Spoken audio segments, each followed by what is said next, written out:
Thank you, Kelly. Thank you, Denise Rosier. Am I pronouncing that correctly? I think so. A beautiful, beautiful song.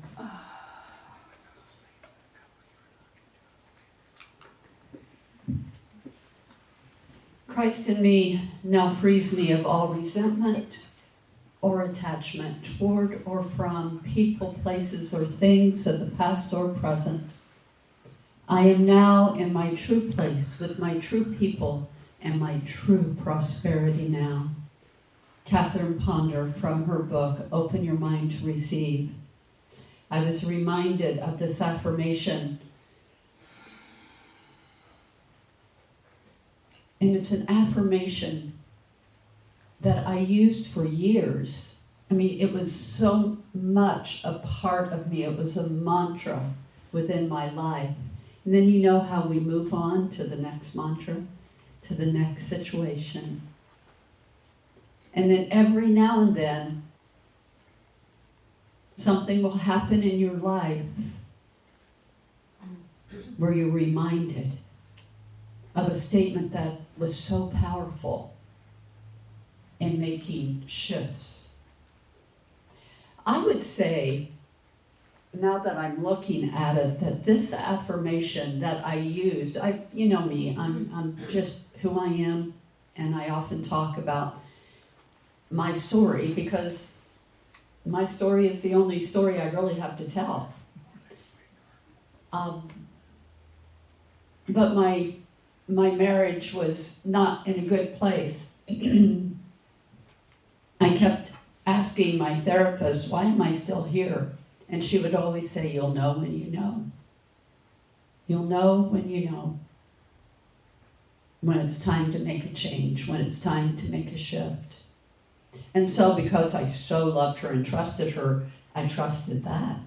And then the day came when it did become very clear that it's like, okay, you have done everything that you know how to do, and it is time to make a shift.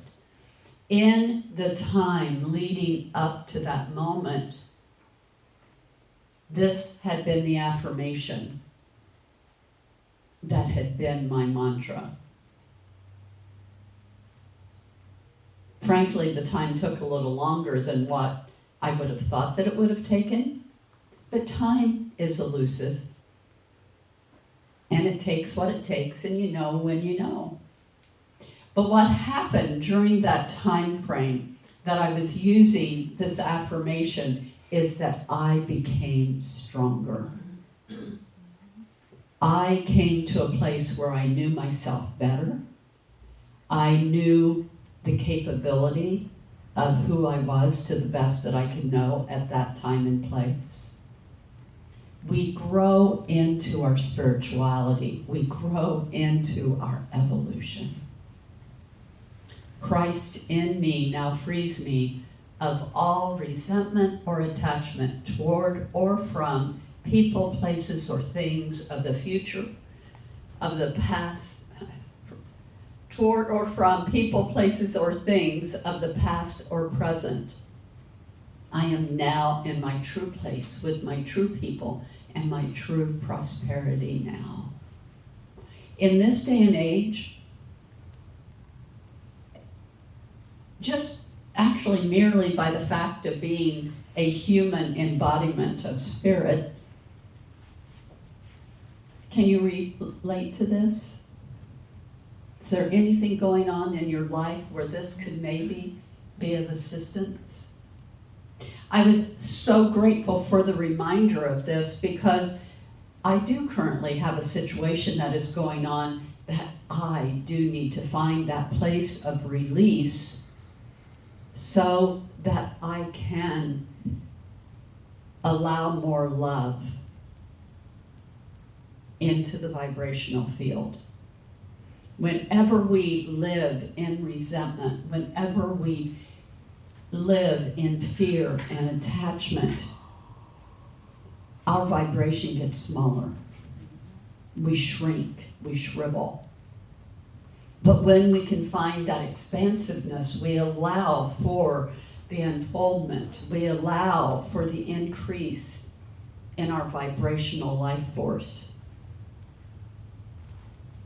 That is what is happening, I believe, on the spiritual plane. For us personally, we are finding a place of our own personal freedom so that we stop giving another person or a situation more power than what it needs. We do not need to feed the seemingly, who am I to judge?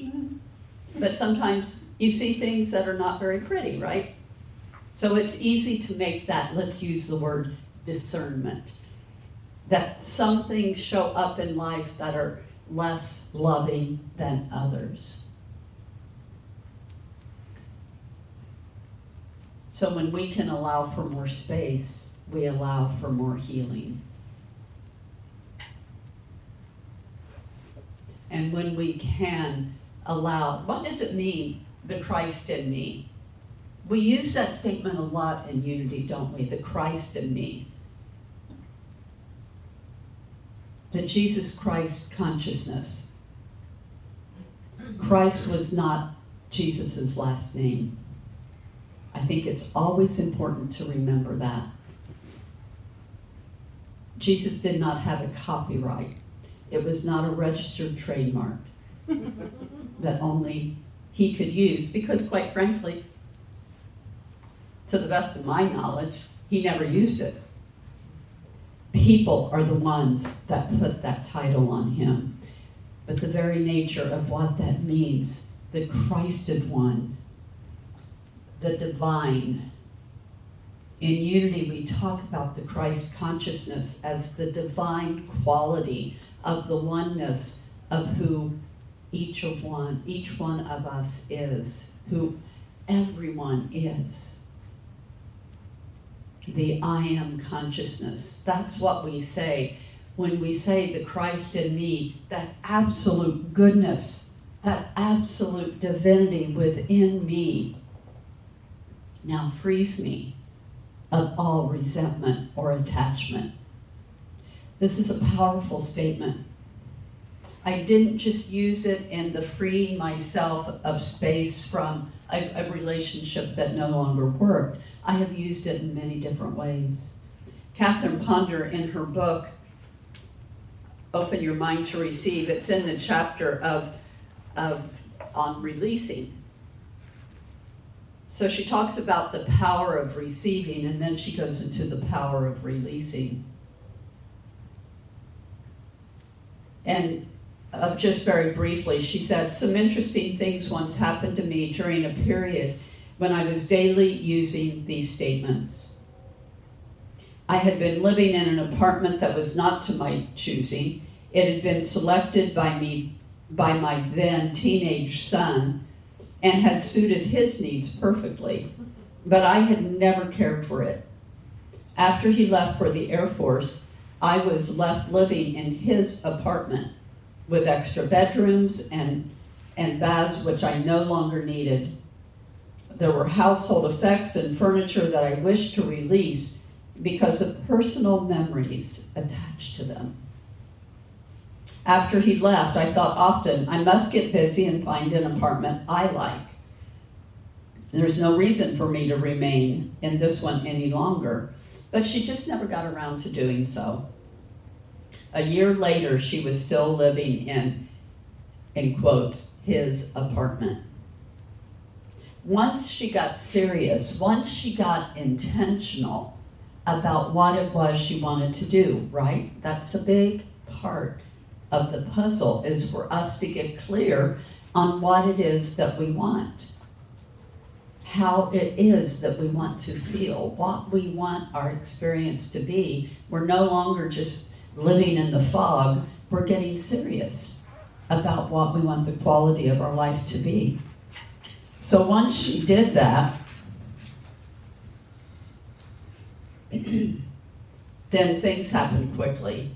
Within 2 weeks from the time I started declaring the Christ in me was freeing me from attachments toward or from people, places, or things of the past or present, I received a telephone call from a friend saying that an apartment would soon be available in an apartment complex that she had long admired. The manager of the new apartment was a reader of mine, and she wanted me as a tenant, and even promised to redecorate the entire apartment if I would take it. And soon she was living in this new apartment.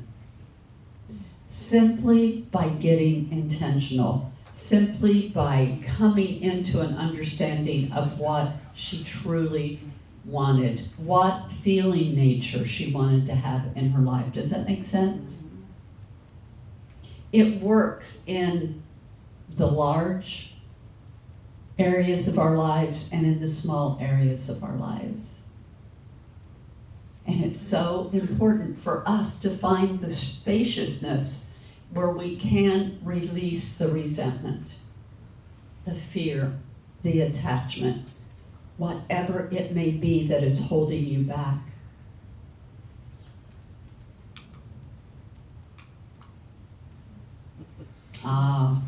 Isn't that a beautiful image?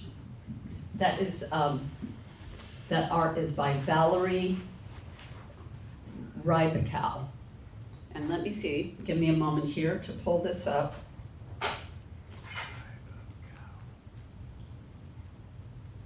This, I'm going to read to you a poem. Are you familiar with the poetry of John Rodell? I have used it before. He does beautiful. He just has conversations with God, like Neil Donald Walsh. His poetry is his conversations. Hey God, hello my love. The world is completely out of control. I know, it's such an adventure, right?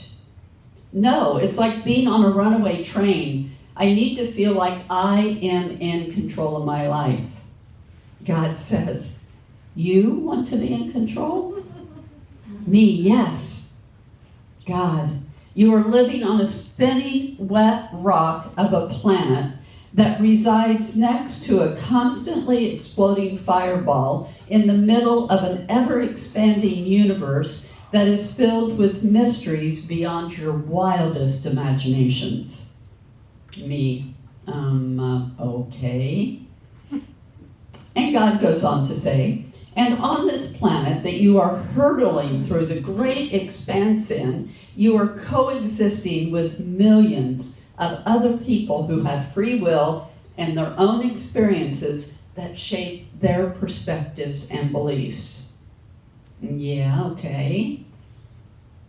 And God says, and while all of this is going on, your soul is residing in a physical body that is such a miracle of delicate engineering that at any given moment could produce its last heartbeat. Right? Okay. God says, what is it about your existence that you think you have any control of? Hello? Duh. God says, come on, you know the answer to this. What can you control? And John says, how kind I am to people? Yep. And one other thing, says God. What's that? How kind you are to yourself. Aside from that, most of everything else is a bit outside of your design. John says, this is a bit terrifying. And God says, all great adventures are. The song that has been going through my mind so much this week, and I've played it for you before in the past, you'll probably hear it again, is Kansas. Hold on, baby, hold on. It has just been in my mind. In my mind. It's been an interesting week with some family issues. And it's okay because it's a learning experience. It's an opportunity to be able to see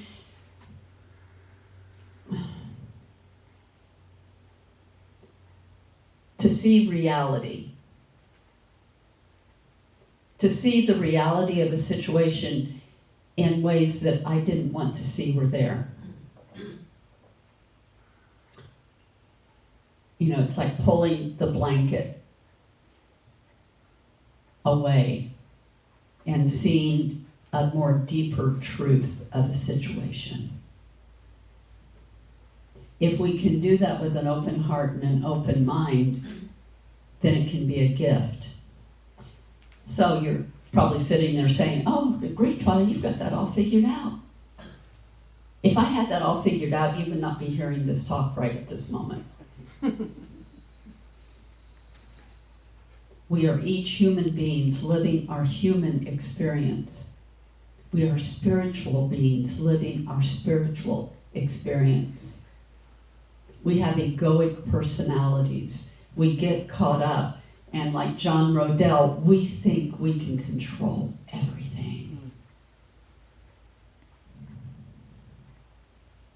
Julie and I were at a Unity meeting yesterday up in Vacaville. I guess it was Cherie's presentation, wasn't it? And she just kept saying, Reverend Cherie Larkin, she just kept saying, let God do the heavy lifting. Yes. Let God do the heavy lifting. Whatever God is to you, let God do the heavy lifting. That was such a great line. You'll probably hear it more. Thank you, Cherie. We can only control our own way of being. We can share ideas, we can share thoughts, we can make requests, but ultimately, it's a personal relationship between ourselves and the God of our understanding.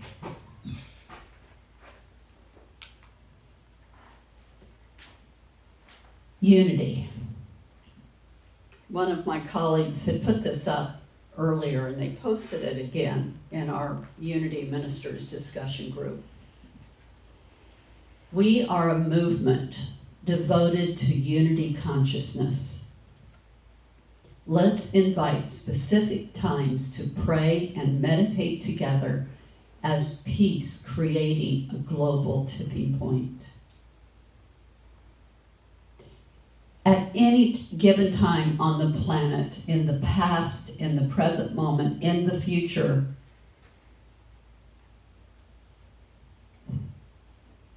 again, we can only control our happiness, our decisions. We can then contribute to the wholeness of the planet by allowing for the spaciousness and for the healing. We can pray and move our feet. Sometimes that action is, we are called upon to just sit in the silence and just pray healing into the world. Pray release into the world. Pray non-attachment into the world.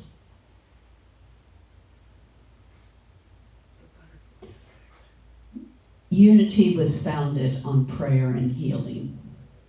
Most of you, if not all of you, know that. Myrtle and Charles Fillmore, co-founders of Unity. Myrtle was in a long line of people in her family with tuberculosis, as many people had in the 1800s, could no longer receive treatment. And her doctor said, we've done what we know to do. She found a pathway to healing by going to a lecture by E.B. Weeks. She heard the words, you are a child of God, therefore you cannot be sick. Meaning, in our physical bodies, yes, we get ill. In our spiritual bodies, in our spiritual being, there is no illness. There is only good and love and light.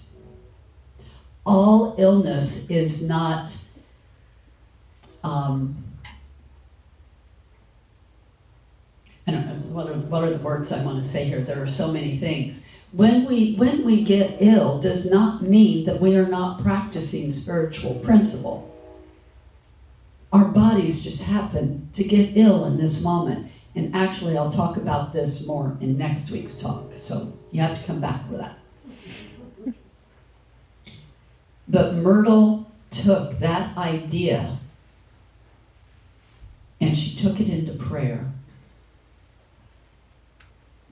And in her room, she set up a chair for her and a chair for Jesus. And in her prayer and meditation, she forgave every cell in her body. And unity was born. Charles Fillmore observed this. And he was impressed, to say the least, by this. And they both began this journey of finding a way of living that was more fulfilling and uplifting and connected to the universal life force. Prayer has not ceased since Myrtle Fillmore began this process. She invited her friends and her neighbors to join her in a time of prayer every day. Unity forever was known for, and still is, for its prayer consciousness. And silent unity at Unity Village. From that, setting up a time when they would be in the consciousness of prayer together, it grew into the silent unity movement, where prayer has been unceasing 24/7 since, hopefully, somebody are you videoing? Okay, so out in the world, somebody will say, Twyla, you got your statistics, but hopefully my statistics are right. 1898. You're familiar with our Daily Word magazine with Silent Unity. COVID made some changes to how Silent Unity works. Things had to become more remote, but it is still very much there. So, and I can't remember which one of my colleagues shared this, but people began saying, let us join in at 11 p.m. Central Time with Silent Unity at Unity Village. For, I don't know when they began it, but at 11 o'clock Central Time, Kansas City. I'm assuming they're still doing this. I haven't been back to the village in quite a while. Everything would stop at 11 o'clock. And you would hear Charles Fillmore's voice come over every loudspeaker on that property, praying the Lord's Prayer. Everyone would stop what they were doing. I'll see if I can find that. I'm pretty sure. I bet I know where to find that. And I think I've used it here before. To hear Charles Fillmore praying the Lord's Prayer. So I'm inviting us into this consciousness to join the unity prayer movement. So Kansas City is at 2 or 3 hours ahead. Somebody? 2? 2. Yeah, beyond that. Then I get into my family geographic and we move to 3. So 9 a.m. Pacific time. If you choose, if you remember, even to just take a moment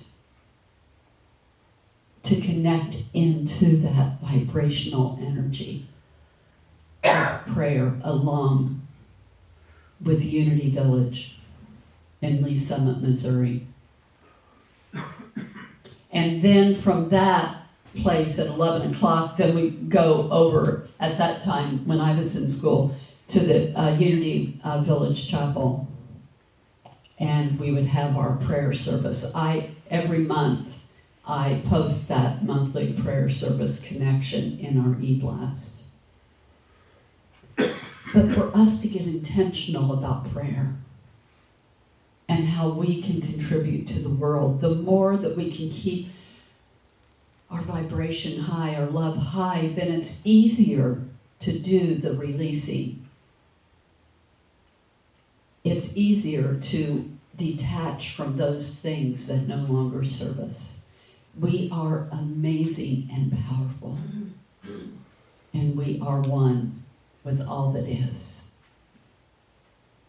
John Randolph Price, 2 of the most effective tools that we can use in our work of practical spirituality are the spoken word and creative visualization. When used properly in a feeling of love and with an awareness of the spirit within, beautiful adjustments can be made in your life and affairs, and in the life and the affairs of the world. And so it is.